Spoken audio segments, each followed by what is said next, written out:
बिस्मिल्लाहिर्रहमानिर्रहीम। अस्सलाम वालेकुम नाज़रीन, मैं हूं एडवोकेट इजाज़ अहमद नवाब और आप देख रहे हैं मेरा यूट्यूब चैनल। ईद की छुट्टियों के बाद आज फर्स्ट वर्किंग डे था और इस फर्स्ट वर्किंग डे में इंतहाई दिलचस्प और अहम डेवलपमेंट्स हुई हैं पाकिस्तान की सियासत में।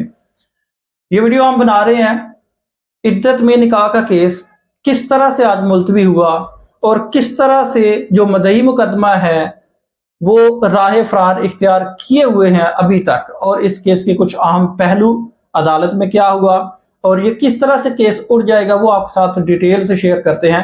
लेकिन उससे पहले चंद छोटे छोटे बयानात हैं। फवाद चौधरी की पाकिस्तान तहरीक इंसाफ में वापसी की राहें मुकम्मल तौर पर हमवार हो चुकी हैं। उन्होंने आज एक बड़ा इंपॉर्टेंट बयान दिया है फवाद चौधरी साहब ने। वो कहते हैं कि जी फार्म 47 की हुकूमत 5 माह निकाल गई तो बड़ी बात होगी, इमरान खान को जेल में रखकर मसाइल हल नहीं होंगे, ये फवाद चौधरी साहब ने बयान दिया है। और उसके बाद एक साफी ने, वकास अवान है शायद उनका नाम, उन्होंने सवाल किया कि क्या आपको रहनुमा पाकिस्तान तहरीक इंसाफ आपके नाम के साथ लिखना शुरू कर दें। तो फवाद चौधरी साहब का जो बयान था, जो आगे से जवाब था, बड़ा ही दिलचस्प था कि मेरे सियासी मुस्तकबिल का फैसला इमरान खान ने करना है, वो जैसा कहेंगे वैसा कर लेंगे। तो इसका साफ साफ मतलब है और इसमें कोई शक नहीं है कि पाकिस्तान तहरीक इंसाफ में फवाद चौधरी की बाकायदा वापसी हो चुकी है, ऐलान बाकी है। अब उसके बाद एक दूसरी अहम स्टेटमेंट सुबह सुबह आई थी इमरान खान के वकील सलमान अकरम राजा साहब की तरफ से। उन्होंने मीडिया से बात करते हुए कहा था एक सवाल के जवाब में कि इंसाफ हासिल करने के लिए हमें किसी डील की जरूरत नहीं है, और होना भी ऐसे ही चाहिए भाई। अगर डील करके ही इंसाफ हासिल करना है तो अदालतों को तो फिर ताले लगा दें। इंसाफ मिलता है आइन और कानून की रोशनी में, और ये जो डील करके इंसाफ लेने की बातें करते हैं वो गैर जमहूरी है, गैर आइनी है, और इस पर किसी भी किस्म का अमल ना होता है, ना होना चाहिए। और अगर डील करके इंसाफ लेना है तो मैं फिर से कहता हूं कि फिर अदालतों की कोई जरूरत नहीं रह जाती। याद रखें, जिस माशरे में ताकतवर के लिए कानून कुछ और कमजोर के लिए कानून कुछ और हो, वो माशरा चल नहीं सकता। उसके बाद एक अहम इशू है पाकिस्तान तहरीक इंसाफ की लीगल टीम की, ये मैं सुस्ती कह लूं, ये मैं नाहली कह लूं, ये मैं उनकी तवज्जो ना देना कह लूं, आप इसको कुछ भी नाम दे लें, लेकिन है जरूर। मसला क्या है? मसला यह कि पाकिस्तान तहरीक इंसाफ के बानी चेयरमैन इमरान खान साहब की 9 मई के केसेस में जमानतें लगती हैं कबल अज गिरफ्तारी, कभी इस्लामाबाद रावलपिंडी दहशतगर्दी की कोर्ट में, कभी लाहौर में। आज लाहौर की दहशतगर्दी कोर्ट में 3 मुकदमात में कबल अज जमानत जो है, कबल अज गिरफ्तारी लगी हुई थी। प्री अरेस्ट बेल जो होती है उसमें जमानत के लिए मुलजम का कोर्ट में पेश होना जरूरी है, और क्योंकि इमरान खान साहब अडयाला जेल में है, फिजिकली वो पेश करते नहीं कि खतरा है, और वीडियो लिंक के जरिए ऑर्डर है कि वीडियो लिंक के जरिए उनकी हाजिरी लगवा दें, लेकिन वो भी नहीं लगवाई जाती, और इसके लिए अदालतें मुतअद्दिद बार ऑर्डर कर चुकी हैं और आज भी उनको पेश नहीं किया गया। समाअत कल तक मुलतवी हो गई। लीगल टीम की सुस्ती ये है कि भाई आप 3-4 माह हो गए हैं, यही चलता आ रहा है, यही चलता आ रहा है, आप ये मामला लेकर हाईकोर्ट क्यों नहीं जा रहे? आखिर ऐसी कबाहत क्या है कि हाईकोर्ट में जाएं, पिटीशन करें कि या तो अडयाला जेल वाले इमरान खान की जो इंतजामिया है, इमरान खान की हाजिरी लगवाएं, अगर हाजिरी नहीं लगवाते तो बगैर हाजिरी के उन पिटीशंस का फैसला करवाएं। और ये मैं अपने एक्सपीरियंस की बेस पर, और जो होता आ रहा है, पहले भी इमरान खान के इन केसेस में जमानतें कन्फर्म हो चुकी हैं, सभी के सभी केसेस में 9 मई के सारे ही केसेस में इमरान खान की जमानतें कन्फर्म होनी है, क्योंकि इमरान खान का उन केसेस में कोई रोल, कोई नॉमिनेशन बिल्कुल भी नहीं है। लेकिन पाकिस्तान तहरीक इंसाफ की ये सुस्ती है, पता नहीं क्यों नहीं इस मामला को लेकर हाईकोर्ट में जाते। बहरहाल जाना चाहिए। अब आ जाते हैं जी जो मेन मुद्दा है, इद्दत में निकाह केस। इद्दत में निकाह का केस जो आप जानते हैं कि पहले किसी और ने ये पिटीशन फाइल की थी, इस्तिगासा प्राइवेट कंप्लेंट की थी, फिर उसने वापस ले ली थी। वापस लेने के अगले ही दिन ये खावर मानिका साहब ने पिटीशन फाइल कर दी। उनकी गैरत जागी 4-5 साल के बाद जाकर, जो कहते हैं कि जी अब उनको मौका मिला है, चले जी उन्होंने पिटीशन फाइल कर दी। इस पिटीशन में ट्रायल कोर्ट ने इतनी तेजी दिखाई कि 2 दिन में ट्रायल मुकम्मल, और सारा कुछ खुफिया, बयानात सामने नहीं आए जी, फला फला फला सारा कुछ होता रहा। 13-13 घंटे, 12-12 घंटे यही जो प्रोसिक्यूटर थे, यही मदई के वकील रिजवान अब्बासी साहब जो थे, इन्होंने दलाइल दिए वहां पर, और 2 दिन में इमरान खान को सजाएं दी। अब अपील में क्या हुआ है कि पिछली 2 डेटों पर ये पेश ही नहीं हुए, खावर मानिका साहब के वकील पेश ही नहीं हुए।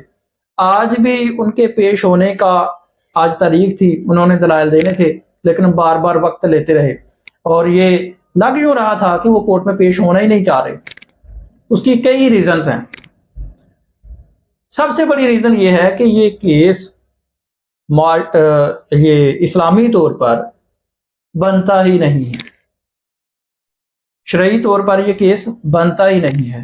क्योंकि जब एक औरत कह देती है कि मेरी इद्दत के दिन पूरे हो चुके हैं, तो वो उसको कंसीडर किया जाता है कि इसके इद्दत के दिन पूरे हो चुके। और ये बयान मुफ्ती सईद का भी है, और ये बयान इस पर फैसले हैं, सुप्रीम कोर्ट ऑफ पाकिस्तान के फैसले हैं, फेडरल शरीयत कोर्ट के फैसले हैं, और हाई कोर्ट के इस पर फैसले हैं कि इद्दत में जो निकाह का केस है ये क्रिमिनल केस बन ही नहीं सकता। इद्दत में निकाह का केस क्रिमिनल केस बन ही नहीं सकता। इल्जाम यह है कि 40 तलाक के 44 दिन के बाद ये तलाक हो गई, ये दोबारा निकाह हो गया। और इस्लामाबाद हाई कोर्ट के चीफ जस्टिस साहब ने फरमाया था कि जी 39 दिन का ऑर्डर तो सुप्रीम कोर्ट ऑफ पाकिस्तान का है कि वो जुर्म बनता ही नहीं है, तो आपने केस कैसे बना लिया। उससे भी बड़ी बात कि प्रोसिक्यूटर ने, पब्लिक प्रोसिक्यूटर ने पिछली डेट पर यह बयान दिया था कि कानूनी तकाजे और जो प्रोसेस था इस केस का ट्रायल करने का वो पूरा ही नहीं किया गया, और आज इस डेट पे उनको चेंज कर दिया गया हुआ था। ये शरीयत बार से और कानूनी पॉइंट ऑफ व्यू से ये इस केस का क्रक्स है। अब इसके वाकयात क्या हैं, फैक्ट्स क्या हैं, फाइल क्या है, वो सभी की सभी आपके इल्म में है। आपको पता है कि केस कैसे बना, किसने बनाया, बयान किसने रिकॉर्ड करवाया, कैसे हुआ, ट्रायल कैसे हुआ। सारे के सारे सिलसिले के बाद 2-3 बार टाइम देने के बाद, पहले 11:30 का टाइम हुआ, फिर 1 बजे का टाइम हुआ, रिजवान अब्बासी साहब कोर्ट में आ गए। उन्होंने दलाइल शुरू किए। कोई 50 पेजेस का तकरीबन वो फैसला है, और सारा का सारा फैसला पढ़ने के बाद वो कहते हैं कि जी मैं दलाइल मुकम्मल नहीं कर सकता, मुझे 4 से 5 घंटे चाहिए। इसको 1 या 2 मई तक, मीन्स के मई के पहले हफ्ते तक इसको मुलतवी कर दिया जाए। क्यों भाई, जब सजा देनी थी 2 दिनों में सारा ट्रायल ही मुकम्मल, 12-12 घंटे, 13-13 घंटे वहां पर प्रोसीडिंग्स होती रही हैं, रातों रात केसेस चलते रहे हैं रियाला जेल में। और आज जब अपील की बारी है, आज जब ये लग रहा है बादियो नजर में, ये नजर आ रहा है बादियो नजर में जब ये पता है कि इस केस की, इस फैसले ने सस्पेंड हो जाना है, सजा कालअदम ही हो जानी है, तो आप कह रहे हैं पहले 2 तारीखों पर पेश नहीं हुए, अब फिर से कह रहे हैं कि आप 15 दिन की डेट दे दें, 15 से 20 दिन की डेट बनती है वो डेट दे दें। और इस बात पर तलख कलामी हुई सलमान अकरम राजा साहब की कोर्ट के साथ, और वो जो दूसरे रिजवान अब्बासी साहब एडवोकेट साहब हैं, उन दोनों के साथ ये हुई तलख कलामी।